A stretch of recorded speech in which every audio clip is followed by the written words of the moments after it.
کبھی اہل بیت سے محبت, کبھی عشق رسول کا نعرہ, کبھی جو ہے وہ حب صحابہ کا نعرہ, کبھی یہ نعرے کو سہارا لینا پڑتا ہے. اہل بیت سے محبت ہمارے ایمان کا جز ہے, اور یہ نعرہ لگانے میں بھی کوئی حرج بولو نہیں ہے. صحابہ سے محبت ہمارے ایمان کا جز ہے, اور یہ نعرہ لگانے میں بھی کوئی حرج نہیں ہے. عشق مصطفیٰ ہمارے ایمان کا جزو ہے, اور اس کے نعرہ لگانے میں بھی کوئی حرج نہیں ہے. لیکن اگر اس نعرے کے پیچھے, ان تینوں نعروں کے پیچھے مقاصد غلط ہیں, تو اس کا مطلب یہ نعرہ اس لیے لگایا جا رہا ہے کہ آپ اپنے عیبوں پر پردہ ڈالنا چاہتے ہو. اہل بیت سے محبت اہل بیت کی اطاعت کا نام ہے. اطاعت نام کی, حضرت حسین کی پوری داڑھی تھی یا نہیں تھی, مجھے یہ بتاؤ, بولو نا بھائی. کتنے لوگ ہیں حضرت حسین کی محبت میں داڑیاں رکھتے ہیں, اہل بیت کی محبت میں؟ حضرت علی کی داڑھی تھی یا نہیں تھی؟ حضرت علی تکبیر اولیٰ سے نماز چھوڑتے تھے, مجھے یہ بتاؤ, بولو نا کیا ہو گیا؟ حضرت علی رضی اللہ تعالی عنہ تہجد گزار تھے یا نہیں تھے؟ نہ تکبیر اولیٰ کبھی فوت ہوئی الا ماشاء اللہ. حضرت حسین رضی اللہ تعالی عنہ تو کربلا میں بھی جماعت سے نمازیں پڑھ رہے ہیں, کربلا کے میدان میں. آج اہل بیت سے محبت کرنے والوں میں کتنے ہیں جو تکبیر اولیٰ سے نماز پڑھتے ہیں؟ کتنوں کی داڑیاں ہیں؟ چہرہ اہل بیت کے مطابق بنانے کے لیے تیار نہیں ہے. آپ تقریریں دیکھو, صحابہ سے محبت کے کتنے لوگ دعوے دار ہیں, لیکن کیا صحابہ کو فالو کیا جا رہا ہے؟ صحابہ داڑیاں رکھتے تھے کہ نہیں رکھتے تھے؟ بولو نا بھائی کیا ہو گیا؟ ربیع الاول صحابہ کے دور میں کئی بار آیا, کیا کسی ایک صحابی نے وہ کچھ کیا جو آج ہو رہا ہے ربیع الاول میں؟ بولو نا بھائی. کسی صحابی نے کوئی کیک کاٹا یا نبی کی برتھ ڈے منائی؟ تو چونکہ فالو نہیں. دیکھو گھر میں دو بچے ہوتے ہیں نا, اسی طرح قرآن و حدیث کا لیبل بہت لگایا جا رہا ہے. قرآن, میں صرف قرآن کو مانتا ہوں, میں صرف قرآن کو. منکرین حدیث کیا کہتے ہیں؟ میں صرف قرآن کو مانتا ہوں, صرف قرآن کو مانتا ہوں. ارے قرآن خود نبی کی اطاعت کا حکم دے رہا ہے. اب چونکہ قرآن کی آیتوں کو نہیں مانتے نا جس میں نبی کی اطاعت کا حکم دیا گیا ہے, تو اب ان کو پتہ ہے مجرم ہے, لہذا وہ یہ نہیں کہیں گے کہ ہم جو ہے وہ حدیث کو نہیں مانتے, ہم جو ہے صحابہ کو نہیں مانتے, وہ یہ نہیں, وہ کہیں گے ہم قرآن کو مانتے ہیں جو اللہ کی آخری کتاب, اور قرآن کے سچے عاشق ہم ہیں. او بھائی آپ اس لیے یہ دعویٰ کر رہے ہو کہ آپ قرآن کو مانتے نہیں ہو. اسی طرح آج بہت سے لوگ ہم صرف قرآن و حدیث کو مانتے ہیں. مقصد ان کا قرآن و حدیث نہیں, فقہا کا انکار ہے کہ قرآن و حدیث کی وہ تشریح جو فقہا نے کی ہے وہ نہیں مانیں گے, جو ہماری کھوپڑی میں آئے گی وہ مانیں گے ہم. لیکن وہ یہ لیبل نہیں لگائیں گے کہ ہم فقہ کو نہیں مانتے. لیبل یہ ہوگا ہم صرف کس کو مانتے ہیں؟ قرآن و حدیث کو. لیبل پہ کام چل رہا ہے مارکیٹ میں ہول سیل کے حساب سے. جس آدمی نے قرآن و سنت کی کوئی بھی بات اپنے پیر و مرشد کے کہنے پہ رد کرنی ہے, وہ بزرگی کا لیبل لگاتا ہے, ہم بزرگوں کو مانتے ہیں. نہیں آ رہی بات؟ ان میں سے زیادہ تر لوگ, سب نہیں, نہ تو قرآن کو مانتے ہیں, نہ قرآن و حدیث کو مانتے ہیں, نہ بزرگوں کو مانتے ہیں, نہ صحابہ کو مانتے ہیں. شاعر نے کیا بہترین بات کی ہے, شرط ایمان مصطفیٰ سے والہانہ پیار ہے. یعنی مصطفیٰ صلی اللہ علیہ وسلم سے جب تک والہانہ پیار نہیں ہوگا ایمان کی شرط مکمل نہیں ہوگی. لیکن اگلے مصرے میں انہوں نے کہا پیار لیکن پیروی ہے, پیروی دشوار ہے. پیار نام دعووں کا نہیں ہے, پیار نام کس کا ہے؟ پیروی کا, فالو کرنا. اور کہا فالو کرنا بہت مشکل ہے. آگے شاعر کہتا ہے جس کو دیکھو اس کا دیوانہ سرے بازار ہے. یعنی کیونکہ اب لوگوں نے پیار کی ڈیفینیشن ہی کو چینج کر دیا, صرف نعرہ لگانے کو پیار کہا جاتا ہے, لہذا ہر دوسرا آدمی پیار و محبت کا دعوے دار ہے. سمجھ میں آ رہی ہے بات؟ دیکھو دو آدمی ہونا, ایک باپ کے دو بیٹے ہیں, ایک نالائق ہے اور ایک فرما بردار ہے. فرما بردار بیٹے کو اپنے باپ سے محبت کے لیے زیادہ نعروں کی ضرورت نہیں ہوتی. نعرہ لگانا جائز ہے, اہل بیت کی محبت کا بھی, صحابہ کی محبت کا بھی. میں نعرے کی برائی نہیں کر رہا, میں یہ کہہ رہا ہوں صرف نعرہ نہیں چلے گا. بعض دفعہ وہ لوگ زیادہ نعرہ لگاتے ہیں جو اہل بیت کو یا صحابہ کو یا نبی کو فالو نہیں کر رہے ہوتے, وہ زیادہ بڑے بڑے نعرے لگا رہے ہوتے ہیں. تو دیکھو ایک باپ کے دو بیٹے, ایک فرمانبردار ایک نالائق. جب پیڑے کھانے کا ٹائم آئے گا نا تو نالائق زیادہ چیخ چیخ کے بولے گا کہ میرے ابا بہت اچھے, میں ابا کا بیٹا ہوں. یا وراثت لینے کا جب ٹائم آئے گا. ایسا ہوتا ہے کہ نہیں ہوتا؟ وراثت لینے کے لیے نالائق بیٹا سب سے آگے لائن میں لگا ہوا ہوتا ہے, نادرا کہ وہ دکھا رہا ہوتا ہے بے فارم میں یہ میرے ابا ہیں. تو بھائی یہ زندگی میں بھی تو آپ کے ابا تھے, چلو زندگی میں خدمت نہیں کی, اب آپ اپنے ابا کے لیے کیا کوئی کنواں وقف کرنا چاہتے ہو وراثت لے کے, یا کیا کرنا چاہتے ہو؟ تو آج نعروں پر مدار ہے, نعروں پر. جو زیادہ نعرے نہیں لگاتا, دیکھو جو میت پہ پھوٹ پھوٹ کے رو رہا ہوتا ہے, لوگ کہتے ہیں اس کو بڑی محبت تھی, حالانکہ کمبخت نے ابا کی بیماری میں ایک دھیلا بھی خرچ نہیں کیا ہوتا, بعض دفعہ, سب نہیں, بلکہ مارنے والا رو رہا ہوتا ہے سب سے زیادہ. تو جس نے قتل کیا ہوتا ہے نا جنازے میں سب سے زیادہ, آپ نے دیکھا نہیں ہے کیا؟ ارے ایسے بہت سے واقعات ہیں, جس نے قتل کیا سب سے زیادہ جنازے میں وہی رو رہا ہوتا ہے, تاکہ کسی کو شبہ ہی نہ ہو, اور اسی سے شبہ ہوتا ہے بھئی اتنا کیوں رو رہا ہے, حالانکہ اس کے کچھ لگتے بھی نہیں ہے, یہ اتنا کیوں رو رہا ہے, اس سے شبہ ہوتا ہے. بہت سے لوگوں پہ شبہ ہوا ہے, آپ کو پتہ ہی ہوگا کس کس کی بات ہو رہی ہے. بہت سے لوگ ایسے ہیں جو اتنا روئے ہیں مارنے کے بعد کہ شروع میں تو ہمیں لگا کہ واقعی غم ہوا ہے, پھر ہمیں اندازہ ہوا بھائی یہ مسئلہ, اتنا تو آدمی اپنے باپ کے جنازے میں نہیں رو رہا ہوتا ہے یار. تو یہ ایک طریقہ ہے کہ اپنے جرم کو مٹانے کے لیے. تو میں ربیع الاول کے حوالے سے بات کرتا ہوں میرے بھائی. جیسے یہود و نصارہ میں بہت سے لوگوں نے اپنے جو علماء تھے, انہوں نے جو مذہبی رہنما تھے, مقتدا تھے, تحریف ہمیشہ انہوں نے کی ہے. تحریف غیر نہیں کرتا, اپنے کرتے ہیں, اندر کے لوگ کرتے ہیں. گھر میں لڑائی اندر کے لوگوں سے ہوتی ہے نا, باہر والا تو گھر میں گھستا ہی نہیں, اس کو کیا پتا کیا ہو رہا ہے ان کے گھر میں. تو میں اب ربیع الاول کے حوالے سے کچھ باتیں آپ کی خدمت میں پیش کروں گا, اور میں ان پہ اپنے جو بھی قرآن و سنت کے دلائل ہیں وہ آپ کے سامنے رکھوں گا. کسی کی سمجھ میں آ جائیں ٹھیک ہے, نہیں آئے تو بھائی قیامت میں وہ خود اللہ کے سامنے جواب دے. آپ کہہ دیتے ہیں اللہ ہمارے پاس ان کے مفتی صاحب کے دلائل تھے, ان کے جوابات تھے, یہ جوابات ہیں, یہ پیش خدمت ہیں.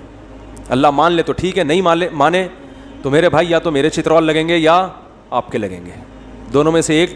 یا تو میں غلط بول رہا ہوں, یا آپ اگر ان دلائل کو نہیں مان رہے تو آپ غلط. سمجھ میں آ رہی ہے بات؟ تو اپنے مذہبی رہنماؤں کو مت دیکھو. دیکھو ہم جو کہتے ہیں نا کہ قرآن و سنت سمجھو علماء سے, تو آپ کہتے ہیں ایک طرف آپ کہتے ہیں خود نہ سمجھو, علماء سے سمجھو. جب لوگ مولویوں کی پیروی کر رہے ہیں علماء کی, تو آپ کہہ رہے ہیں خود سمجھو. تو قرآن میں دو قسم کے مسائل ہیں. جو فقہی احکام ہے نا, باریکیوں میں جاؤ گے وہ تو آپ کو علماء سے سیکھنے پڑیں گے نا, لیکن جو بیسک عقائد کی باتیں ہیں, جن کا غیر مسلموں سے بھی تعلق ہے, اسلام کی بنیادیں ہیں, یہ چیزیں تو ڈائریکٹ قرآن و حدیث آپ کو بتائیں گے.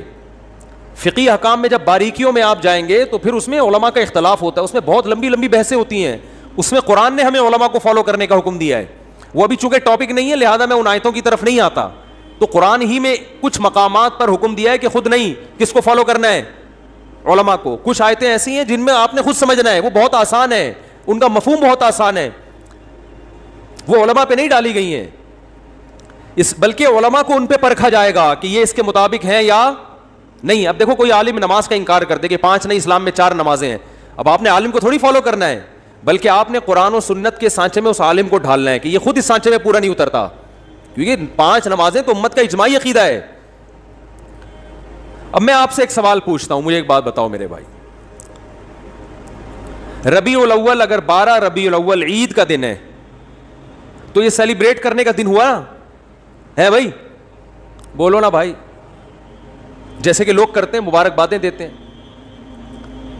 ہم یہ دیکھتے ہیں, پہلی دلیل, صحابہ کرام میں ایک موضوع من گھڑت روایت بھی نہیں ملتی کہ 12 ربیع الاول یا نبی کی پیدائش کے دن کو کسی صحابی نے سیلیبریٹ کیا ہو. آپ کہہ سکتے ہیں کہ 14 اگست کو بھی تو ہم سیلیبریٹ کرتے ہیں. یاد رکھو 14 اگست کا مذہب سے براہ راست تعلق بولو نہیں ہے, اس کا مذہب سے تعلق نہیں ہے, جبکہ نبی کا دن منانے کا تعلق کس سے ہے؟ مذہب سے. اس کے لیے مذہب سے ثبوت چاہیے. اور بھائی آپ ہر سال 1 جنوری کو اپنی بیگم کے ساتھ ٹور پہ نکلتے ہو, گھومتے ہو, کھاتے ہو, پیتے ہو, آپ کہتے ہو یار ہماری شادی ہوئی تھی تو بیگم آج وہ دن دوبارہ آ گیا قسمت سے, چلو تھوڑا سا انجوائے کرتے ہیں. لوگ سالگرہ مناتے ہیں نا بیگم کے ساتھ, اس کو بدعت تھوڑی کہا جائے گا. وہ بھائی اس کا مذہب سے کیا تعلق ہے؟ وہ آپ کی نجی زندگی, آپ 1 جنوری کو مناؤ, 10 کو مناؤ, 5 کو مناؤ, 6 کو مناؤ, نہیں مناؤ, آپ کا دل چاہ رہا ہے کہ مناؤ تو مناؤ, نہیں دل چاہ رہا تو طلاق ڈے مناؤ, آپ ہمیں کیا ہے. ٹھیک ہے نا, جو مرضی ڈے مناؤ آپ, آپ کی نجی زندگی ہے. دن منانے پر گورنمنٹ کی طرف سے بھی کوئی پابندی نہیں, اللہ کی طرف سے بھی کوئی پابندی نہیں. برتھ ڈے کے مخالفت اس لیے کرتے ہیں کہ ہے یہ حماقت, کہ آپ کی زندگی میں 1 سال کم ہو گیا, آپ خوشی منا رہے ہو. حماقت کا فتویٰ لگا رہے ہیں, بدعت کا فتویٰ نہیں لگاتے برتھ ڈے پر. ارے بعض کام بذات خود صحیح ہوتے ہیں, لیکن وہ جس جذبے سے کیے جا رہے ہوتے ہیں وہ جذبہ کا تک ہی نہیں بنتا نا وہاں پہ, اس لیے کہا جاتا ہے غلط رسم ہے. تو برتھ ڈے تو بالکل ہی کامن سینس کے خلاف ہے. شادی بیاہ میں یہ ہوتا ہے کہ آپ کی فار ایگزامپل 1 جنوری کو شادی ہوئی, دوبارہ وہ آ گئی, تو بھی کھوپڑی میں آنے والی چیز تو یہ بھی نہیں ہے, سال ہو گیا تو کیا ہو گیا, کون سا تمیز سے گزرا ہے جو آپ جو ہے نا منا رہے ہو. لیکن اگر کوئی منا رہے نہیں جی بیگم آج ہم اچھا کھائیں گے, آج ہم جائیں گے گھومنے پھرنے, تو چلو یار آپ کی بیگم میں آپ دونوں لائف کو انجوائے کرو, ہم کیوں کباب میں ہڈی بنے بھائی.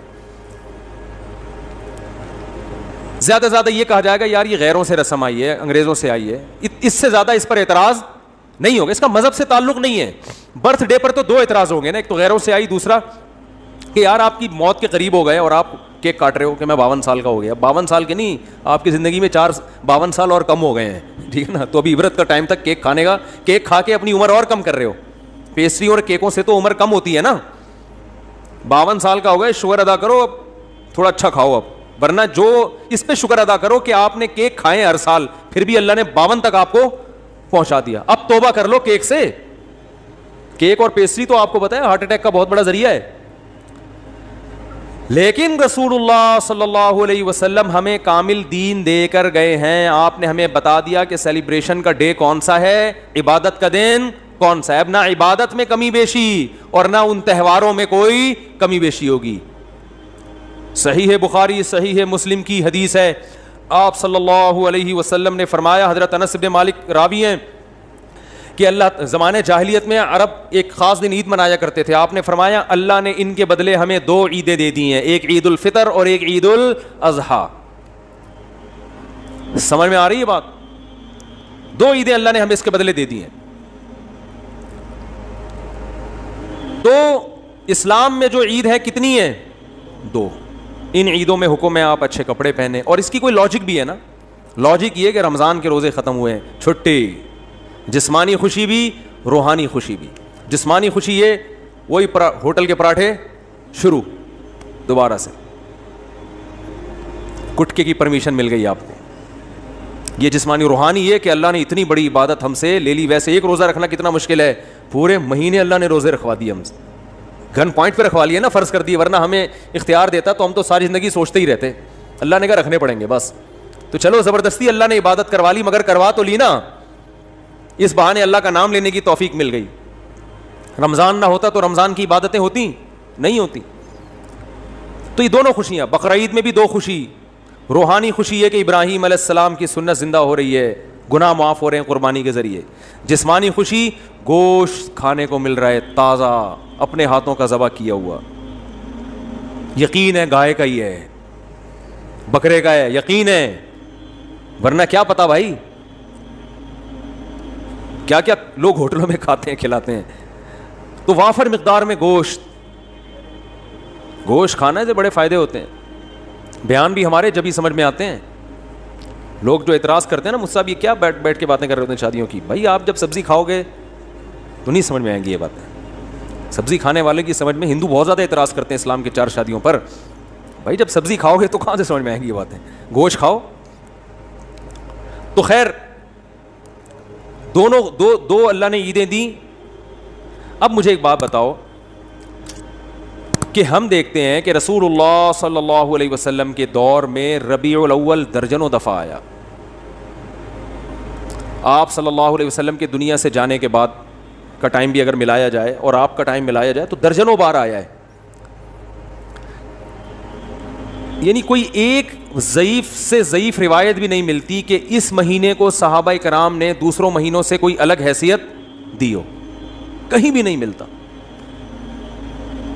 حتیٰ کہ رسول اللہ صلی اللہ علیہ وسلم کی جو تاریخ ولادت ہے وہ بھی 12 بنتی نہیں ہے کسی حساب سے. فلکیات کی روح سے اگر آپ کیلکولیشن کریں نا بیٹھ کے, تو نہ تاریخ وفات 12 ربیع الاول بنتی ہے اور نہ تاریخ ولادت. دیکھو اسلامی تہوار جو ہوتے ہیں نا, بلکہ دنیا میں کسی بھی مذہب کے جو تہوار ہوتے ہیں ان کی ڈیٹ میں کسی کا اختلاف نہیں ہوتا, کیونکہ وہ ایسی چیز ہے جو تمام اہل مذاہب کو جوڑ دیتی ہے. جیسے ہندو جو ہولی مناتے ہیں, جہاں بھی دنیا میں ہندو پایا جائے گا ایک ہی دن پہ منائے گا وہ ہولی. عیسائی کرسمس مناتے ہیں پوری دنیا کے کس دن؟ 25 کو. تہواروں میں اختلاف کسی مذہب میں نہیں ہوتا. مسلمان عید الفطر مناتے ہیں 1 شوال کو. کسی بھی مسلک کا مسلمان ہوگا شوال کی پہلی تاریخ, کیا دیوبندی, کیا بریلوی, کیا اہل حدیث, کیا شیعہ, کیا سنی, کیا حتیٰ کہ جو یعنی جن کی صرف اسلام کی طرف اپنی نسبت کرتے ہیں وہ لوگ, چاہے اسلام سے ان کا تعلق ہو نہ ہو, عید تہوار 1 شوال. وہ الگ بات ہے, 1 شوال میں فرق آتا ہے کہ ہمارے یہاں 1 شوال ایک دن پہلے تو وہاں ایک دن بعد, لیکن ہے 1 شوال. اور بقرعید 10 ذی الحجہ, ان میں کہیں اختلاف نہیں ہوتا. اگر 12 ربیع الاول تہوار ہے مسلمانوں کا تو اس کی تعیین میں اس قدر اختلاف ہے کہ آپ اگر کتابیں اٹھا کے دیکھو گے صحیح حدیث تو ایک بھی نہیں ملے گی, ایک بھی نہیں ملے گی. حتیٰ کہ احمد رضا خان بریلوی انہوں نے اپنی کتاب میں پورا ایک رسالہ لکھا ہے کہ نبی کی صحیح ولادت کی تاریخ کیا ہے, اس میں 8 ربیع الاول ثابت کیا انہوں نے. وہ کتاب کا حوالہ بھی میں نے دیا تھا. لوگ کہتے ہیں کہ انہوں نے اس سے رجوع کر لیا تھا, فرض کرو رجوع کر لیا تھا, لیکن پہلے پوری تحقیق پر ایک رسالہ لکھا اور رسالہ لکھ کے ثابت کیا کہ کون سی تاریخ ہے 8. یہ میرا کلپ یوٹیوب پہ موجود ہے. پھر اس سے رجوع کر رہے ہیں. اس کا مطلب کنفیوژن تو پیدا ہو گئی نا. تہواروں میں ایسی کنفیوژن بولو بھائی نہیں ہوتی. مجھے نہیں پتا رجوع کیا ہے کہ نہیں کیا, میں کہتا ہوں فرض کر لو رجوع کیا ہے. اول تو اتنے تحقیقی رسالے سے رجوع کرنا آسان نہیں ہوتا. ایک رسالہ ہے, صرف لکھا ہوا نہیں ہے, پوری تحقیق سے ثابت کیا انہوں نے. تو تہواروں میں اختلافات بولو بھائی نہیں ہوتے. اب میں نمبر وار بتاتا ہوں آپ کو جلدی جلدی کہ کون کون سے دلائل ہیں جس سے پتا چلتا ہے کہ 12 ربیع الاول کوئی خوشی کا تہوار منانے کا دن نہیں ہے. نمبر وار دلائل. نمبر 1, صحابہ کرام میں ہمیں کوئی ضعیف روایت بھی نہیں ملتی کہ 12 ربیع الاول تو دور کی بات, پورے ربیع الاول میں کوئی انہوں نے الگ سے اس مہینے کو اہمیت دی ہو. اسلام میں 4 مہینے محترم ہیں, ان میں ربیع الاول کا نام نہیں آتا. سمجھ میں آ رہی ہے بات؟ اشہر حرم ہے نا 4 مہینے محترم, ان میں ربیع الاول بولو بھائی نہیں ہے. حالانکہ نبی صلی اللہ علیہ وسلم اگر اس مہینے کو الگ سے اہمیت دیتے تو آپ صلی اللہ علیہ وسلم ان 4 محترم مہینوں میں جن میں قتال ناجائز تھا ان میں ربیع الاول کو سب سے پہلے رکھتے آپ. یہ دوسری دلیل مستقل ہو گئی ہے کہ اسلام میں جب 4 مہینوں کو محترم قرار دیا گیا تو اس میں ربیع الاول کا بولو نا نہیں ہے. تو پہلی دلیل, نبی صلی اللہ علیہ وسلم نے اپنے دور میں کبھی بھی نہیں منایا, کوئی ایک ضعیف حدیث بھی نہیں ملتی. لوگ کہتے ہیں پیر کا روزہ رکھا ہے, میں اس طرف آ رہا ہوں ابھی. نمبر 2, صحابہ کرام نے خلفائے راشدین کے دور میں کوئی ایک جھنڈی کیا ایک تنکے کا بھی ثبوت نہیں ملتا کہ الگ سے اس مہینے کو کوئی پروٹوکول دیا ہو. نمبر 3, اسلام میں 4 مہینے محترم قرار دیے گئے, ان میں ربیع الاول کا تذکرہ بولو نہیں ہے. نمبر 4 کہ اسلام میں 2 عیدیں تو بڑی ہیں اور ایک عید ہے جمعے کی جو چھوٹی عید کہلاتی ہے. اس کا بھی عید کے ساتھ لک ہے نا, ایک روایت میں اس کو عید قرار دیا گیا ہے اور اس میں عید کے کچھ احکامات بھی ہیں, صرف زبانی کلامی قرار نہیں دیا گیا بلکہ عید کے بولو بھائی کچھ احکامات بھی ہیں. جو کہ مسجد آتے ہیں نا تو جمعے کے دن بھی نہا دھو کے, عید کے دن بھی اجتماع ہوتا ہے, جمعے کے دن بھی اجتماع ہوتا ہے, عید کے دن بھی 2 رکعتیں ہوتی ہیں, جمعے کے دن بھی 2 رکعتیں, عید کے دن بھی خطبہ ہوتا ہے, جمعے کے دن بھی خطبہ ہوتا ہے. یہ ساری مشابہتیں کس کے ساتھ ہیں؟ عید بھی جمہور علماء کے نزدیک صرف شہر میں جائز ہے, عید بقرعید کی نماز گاؤں میں دیہاتوں میں جائز نہیں ہے. جمعہ بھی انہی جمہور علماء کے نزدیک صرف شہر میں جائز ہے, گاؤں دیہاتوں میں جمعہ جائز نہیں ہے. تو سارا لک آ رہا ہے کہ نہیں آ رہا, اور اس کو عید قرار. اور ایک مزید مشابہت کہ نبی صلی اللہ علیہ وسلم نے فرمایا کہ جمعے کے دن کو روزے کے ساتھ خاص مت کرو. جائز ہے روزہ رکھنا لیکن اسپیشل اس کی کوئی فضیلت نہیں ہے, پہلے سے رکھتا آ رہا ہے کوئی کنٹینیو تو ٹھیک ہے. الگ سے یہ کہنا کہ آج جمعے کا دن ہے, بڑا دن ہے تو میں روزہ رکھوں گا, یہ ٹھیک نہیں ہے. کیوں؟ عید کے دن روزہ نہیں ہوتا نا, تو اب بڑی عید تو نہیں ہے لہذا روزے کو مکروہ قرار دیا گیا. اب مجھے ایک بات بتاؤ, سب سے پہلے جو قوم آئی وہ یہودی تھے نا, ان کے لیے جو بڑا دن تھا گویا مجازی عید تھا, وہ ہفتے کا دن تھا یا نہیں؟ آج بھی یہودی ہفتہ مناتے ہیں, ان کی مجازی عید کون سی تھی؟ ہفتہ. اس کے بعد آئے عیسائیوں کے لیے کون سا دن ہوا؟ اتوار, اس کے بعد آئے مسلمان, تو کون سا ہونا چاہیے تھا؟ پیر. پیر کا دن نبی کی ولادت کا دن بھی ہے, اس بات کے زیادہ لائق تھا کہ یہ بڑا دن بنا دیا جاتا, اور اس بات کے لیے بھی کہ وہ ہفتہ اتوار پھر ہم اس کے بعد پیر. لیکن ریورس گیئر لگا دیا اسلام نے, نا نا نا نا نا, پیر کا دن نہیں بنے گا تمہارے لیے. بہت مشکل ہے بات سمجھانا, بہت مشکل. ماموں کو سمجھانا, بولو بھائی, ماموں بنانا آسان ہے, ماموں کو سمجھانا مشکل. تو اسلام نے پیر کے دن کو پروٹوکول, حالانکہ بنتا بھی تھا اور قیاس کا تقاضا بھی تھا کہ وہ ان کا جمعہ ہے, ان کا ہفتہ ہے, ان کا اتوار ہے, تو ہمارا پیر ہونا چاہیے, ریورس. ورنہ بدعتیوں کو موقع مل جاتا کہ اسلام میں بڑا دن اس لیے ہے پیر, اس لیے کہ اس میں نبی کی ولادت, وہ سیلیبریٹ کرتے, اس کو مناتے, اور انہی بے اعتدالیوں کا شکار ہوتے جس کے یہود و نصارہ شکار ہوئے ہیں, کیونکہ وہ دیکھ لیا تھا اسلام نے کہ وہ یوم ولادت پہ کیا کرتے ہیں. یہ فلسفہ ختم کر دیا اسلام نے. کتنے دلائل ہو گئے ہیں؟ 3 ہو گئے, 4 ہو گئے, جتنے بھی ہو گئے بعد میں لکھ لینا اس کو. ہمیں آم کھانے سے مطلب ہے, پیڑ گننے سے.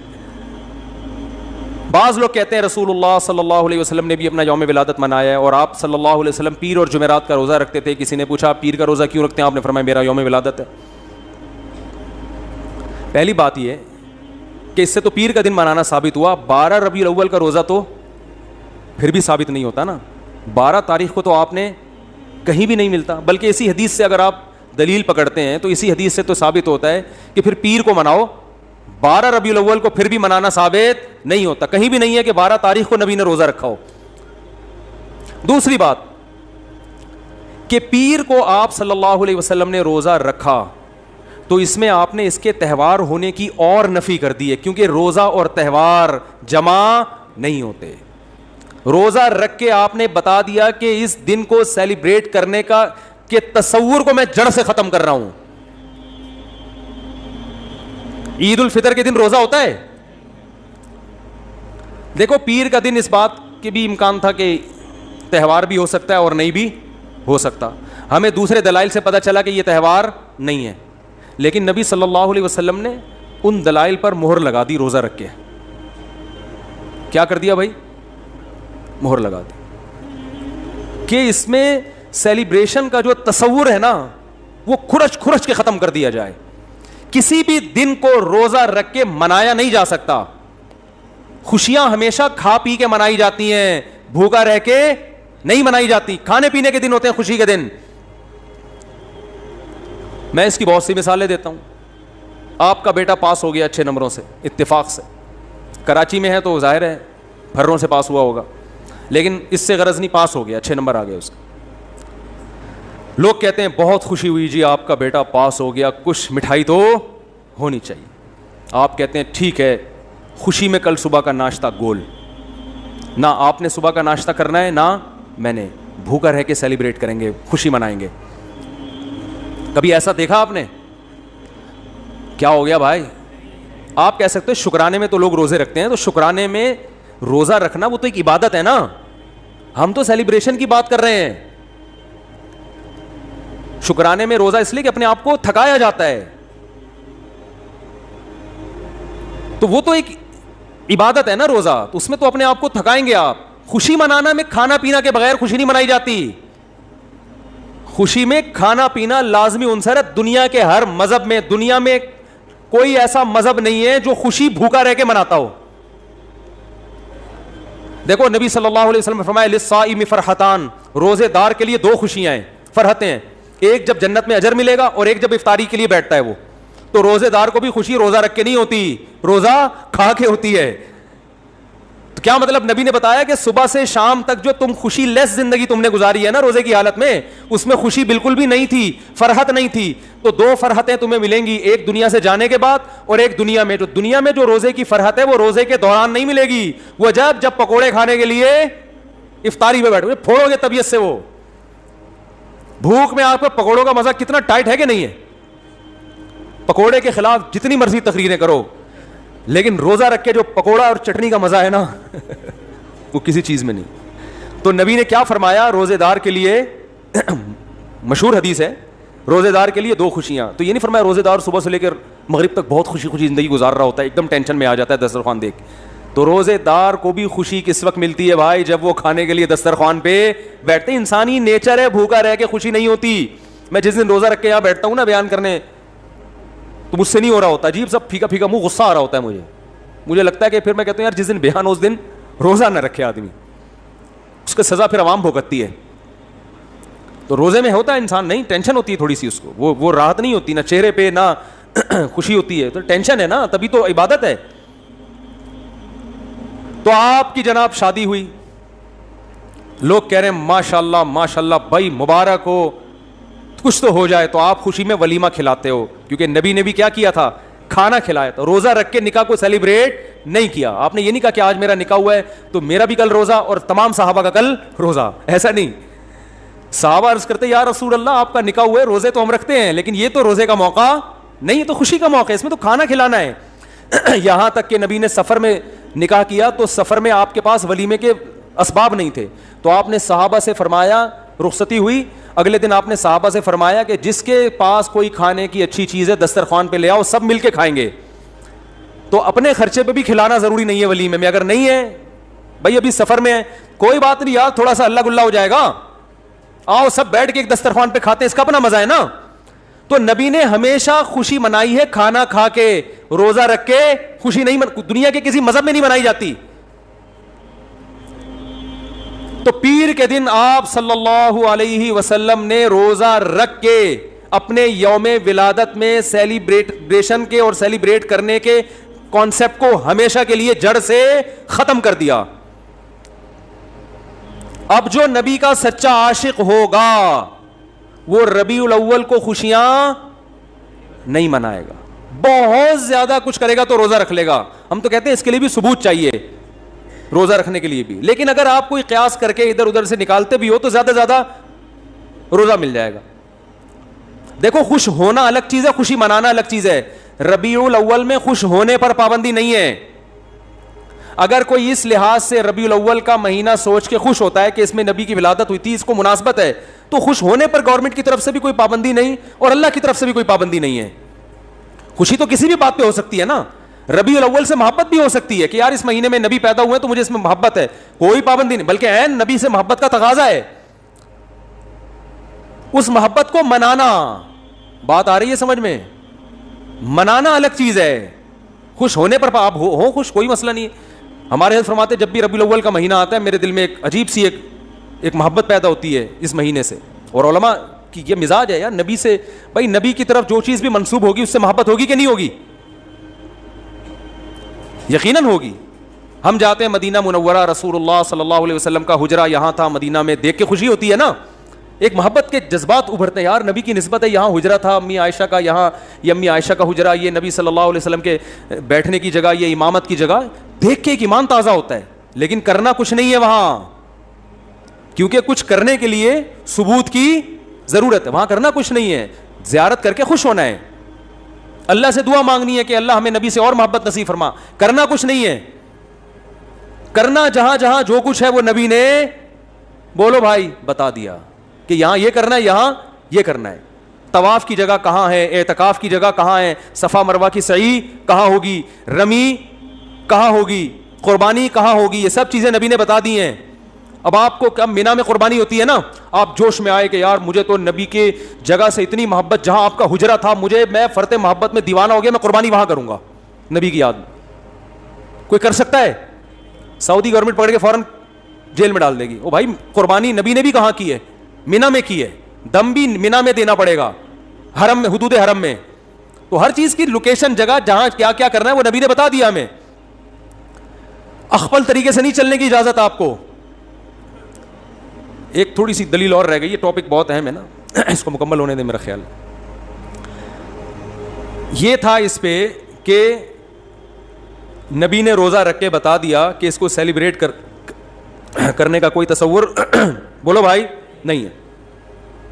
ایک اور دلائل تو ایسے بہت ہیں, بس وقت ختم ہو رہا ہے تو ایک آخری دلیل دے کے پتلی گلی سے نکلتے ہیں. اسلام میں جتنے تہوار ہیں وہ دن کی روشنی میں ہیں, راتوں کو بولو بھائی نہیں. رات کو تہوار منانا یہ یہود و نصارہ کا کلچر ہے. رات کو اسلام نے تہوار نہیں رکھے. شب برات بھی اسلام میں اسی وجہ سے نہیں ہے. جو 15 شعبان ہے نا اس کی رات میں عبادت ہے, تہوار نہیں ہے. سمجھ رہے ہو؟ راتیں عبادت کے لیے, تہواروں کے لیے نہیں ہے, سونے کے لیے اور عبادت کے لیے. عیسائی کرسمس کب مناتے ہیں؟ رات کو. ہندو دن میں ہولی مناتے ہیں, مگر ان کی جو رسومات کا بہت زیادہ حصہ رات کے وقت بھی ادا ہوتا ہے. رات کو اسلام نے تہوار اس لیے نہیں رکھے کہ رات میں انسان کی توجہ گناہوں کی طرف جانے کا خطرہ زیادہ ہوتا ہے. اور شاعر اسلام دن کی روشنی میں ادا کیے جاتے ہیں. شاعر اسلام کیونکہ وہ اسلام کی ایک معرفت کا ذریعہ ہیں. تو اس زمانے میں تو لوگ راتوں کو سو جایا کرتے تھے نا, جبکہ ربیع الاول دن میں زیادہ منایا جاتا ہے یا رات میں؟ رات میں, کیونکہ چراغاں کرنا ہے اور چراغاں دن میں ہوتا ہی نہیں. تو اسلام میں جتنے تہوار ہیں کب ہیں؟ دن کی روشنی میں. تو پتہ چلا اسلام کے تہواروں میں چراغاں ہے ہی نہیں. صحیح ہے نا, کیونکہ دن میں تو لائٹیں نظر نہیں آئیں گی. اب مجبور ہیں رات کو ربیع الاول منانے پر, کیونکہ چراغاں کب ہوتا ہے؟ رات. اور رات کو اسلام میں تہوار, ارے بول لو نا, نہیں ہوتا. اسلامی تہوار دن میں ہوتے ہیں, رات سونے کے لیے اور عبادت کے لیے. چھپ کے اللہ اللہ کرو بیٹھ کے بس گھر میں پتلی گلی سے نکل لو. تو یہ بھی خود ایک اس بات کی دلیل ہے کہ یہ تہوار جس طریقے سے منایا جا رہا ہے وہ اسلام کے مزاج کے بھی کیا ہے؟ بالکل اپوزٹ ہے, بالکل اگینسٹ ہے. اسلام کا مزاج بھی اس کو قبول نہیں کرتا. تو اللہ کرے یہ باتیں سمجھ میں آ جائیں اور سنت کو فالو کرنا شروع کر دیں. باقی نبی کی یاد میں نعتیں پڑھنا بہت اچھی بات ہے, اس سے کون منع کرتا ہے. سیرت کا جلسہ کرنا بھی جائز ہے. آپ صلی اللہ علیہ وسلم کی سیرت کو بیان کرنے کے لیے وہ 2-4 تمبو لگا دے, جلسہ کر لے, کوئی حرج نہیں ہے. کبھی بھی کیا جا سکتا ہے, ربیع الاول میں بھی کیا جا سکتا ہے. سیرت پر بیان کرنے میں بھی کوئی پابندی, بلکہ عین عبادت ہے سیرت پر بیان کرنا. کسی بھی مہینے میں ہو سکتی ہے, ربیع الاول میں بھی ہو سکتی ہے. بات یہ ہو رہی ہے کہ جو کچھ آج کل بدماشیاں ہو رہی ہیں, جو کچھ ہو رہی ہیں, ایک شور شرابہ بھونپو لے کے لوگوں کے کا سکون برباد کر دینا, پھر جو جلسوں میں اتنی آوازوں کے ساتھ کان بج رہے ہوتے ہیں لوگوں کے, اور پھر جو روڈ بلاک کیے جاتے ہیں, بڑے بڑے جلوس نکالے جاتے ہیں, یہاں سے جلوس نکل کے یہاں ختم ہوگا. بھائی یہ تو آپ وہی کام کر رہے ہو جو شیعہ حضرات کرتے ہیں. شیعہ کا مسئلہ کہ ان کو کرنے دو بھائی, ان کے ہاں دلائل کچھ اور ہیں, وہ کسی اور چیز کو فوکس کرتے ہیں. ہمارے ہاں اصول کی کتابیں کچھ اور ہیں, تو آپ اپنی کتابوں پہ چلو نا, ان کی کتابوں پہ کیوں چل رہے ہو؟ مفتی رفیع عثمانی صاحب نے فرمایا تھا نا, اپنے مسلک کو چھوڑو نہیں, دوسرے کو چھیڑو. وہ جو کر رہے کرنے دو ان کو, وہ ان پہ سوٹ کرتا ہے. آپ اہل سنت والجماعت ہو, سنت کا مطلب حدیث, جماعت کا مطلب صحابہ, تو یا تو حدیث دکھاؤ یا صحابہ کا عمل دکھاؤ. اہل سنت والجماعت کا مطلب سنت, اور دیکھو قرآن کو تو سب مانتے ہیں نا, کچھ لوگ سنت کو نہیں مانتے اور کچھ سنت کو مانتے ہیں مگر صحابہ کو نہیں مانتے. تو اس لیے یہ لقب اہل حق کو دیا گیا. جو جنتی فرقہ ہوگا وہ اہل سنت والجماعت ہوگا, یعنی وہ حدیث کو بھی مانتا ہے اور صحابہ کی جماعت کو بھی مانتا ہے. تو یا تو بھائی کوئی صحیح حدیث دکھاؤ یا صحابہ کا عمل دکھاؤ, یا فقہا سے دکھا دو جو قرآن و سنت ہی بیان کرتے ہیں. امام حنیفہ نے کہیں فرمایا, امام شافعی نے کہیں فرمایا, امام مالک نے کہیں فرمایا, امام احمد بن حنبل نے فرمایا, کسی نے بھی نہیں فرمایا. تو پھر جن لوگوں کی طرف آپ نسبت کرو انہوں نے فرمایا, انہوں نے بھی فرمایا نہیں ہوتا. تو کون سا کوئی بیٹھ کے جا کے کتاب دیکھ رہا ہوتا ہے کہ وہ ایک چھوٹا سا چٹکلا سنا دوں بس جلدی سے بات ختم. پھر وہ ایک صاحب تبلیغ میں گئے, سچا واقعہ بتا رہے ہیں کہ ہمیں ایک آدمی کو دیکھا بیان کر رہا ہے, بیان کے دوران کہہ رہے ہیں فرمایا کہ جو آدمی نماز نہیں پڑھتا ایسے جیسے زنا کرتا ہے, فرمایا کہ جو آدمی نماز نہیں پڑھتا ایسے جیسے سود کھاتا ہے, فرمایا کہ جو آدمی نماز نہیں پڑھتا ایسے ہے جیسے چوری کرتا ہے. اب یہ صاحب کہہ رہے ہیں یار یہ حدیثیں تو میں نے کبھی زندگی میں سنی نہیں. فرمایا یہ بھی فرمایا, نبی نے کیا کیا یہ تو پہلی دفعہ سن رہا ہوں, اور کسی عالم سے نہیں عامی آدمی سے. کہہ رہے میں نے اس کو پکڑ لیا. میں نے کہا یار یہ کس نے فرمایا؟ کہہ رہے ہم نے فرمایا. کس نے فرمایا؟ وہ پھر بھی نیک آدمی تھا, اس نے نبی کی طرف نسبت نہیں کہ صرف فرمایا بولا, پھر بھی نیک تھا. ہمارے ہاں تو بزرگوں کی طرف جھوٹی نسبت, حدیث کی طرف جھوٹی نسبت. تو وہی حال ہے میرے بھائی, ایک جھوٹ کا پلندہ ہے جو ہول سیل کے حساب سے ایک اور دلیل ذہن میں آئی ہے بیٹھے بیٹھے کہ جو بھی مسلمانوں کی کسی بھی قوم کے تہوار ہوتے ہیں نا, ان میں ایک بہت بڑی دلیل یہ ہوتی ہے کہ پوری قوم مناتی ہے. وہ کیا کرتی ہے؟ پوری قوم مناتی ہے. جیسے 25 دسمبر کو چاہے کتنا بھی لبرل عیسائی ہوگا نا, وہ بھی چھٹی لے کے چلا جائے گا, وہ بھی کچھ نہ کچھ منائے گا, چاہے وہ مذہب کو بالکل نہیں مانتا. جیسے ہمارے یہاں عید الفطر میں چاہے مذہب کو نہیں بھی ماننے والے پھر بھی عید کو منا ہی لیتے ہیں نا. دیکھو فنکار اداکار کتنا عید مناتے ہیں, حالانکہ مذہب میں عام طور پہ یہ پیچھے ہوتے ہیں. تو سب کسی نہ کسی درجے میں عید منا لیتے ہیں. یار انگلی کٹا کے شہیدوں میں نام لکھوا لو, یہ تو آج ہمارا مشترکہ تہوار ہے, بقرعید بھی عید بھی. لیکن ربیع الاول جس طرح سے منائی جاتی ہے, 12 ربیع الاول, آپ کو ایک گلی پہلے تو ملکوں میں دیکھ لو. ایک منٹ رفیع بھائی, آج تھوڑا سا فارم میں آیا وہ, آپ ملکوں کو دیکھ لو. یہ دلائل پھر کٹ کے پھر مزہ نہیں آئے گا نا, ابھی جو جس ٹون میں چل رہا ہوں یہ پھر کمپلیٹ ہو جائے گا موضوع. دلائل آتے رہیں گے, بس یہ دلیل ہٹ کے میں ہٹ جاتا ہوں, یہ دلیل بیان کر کے.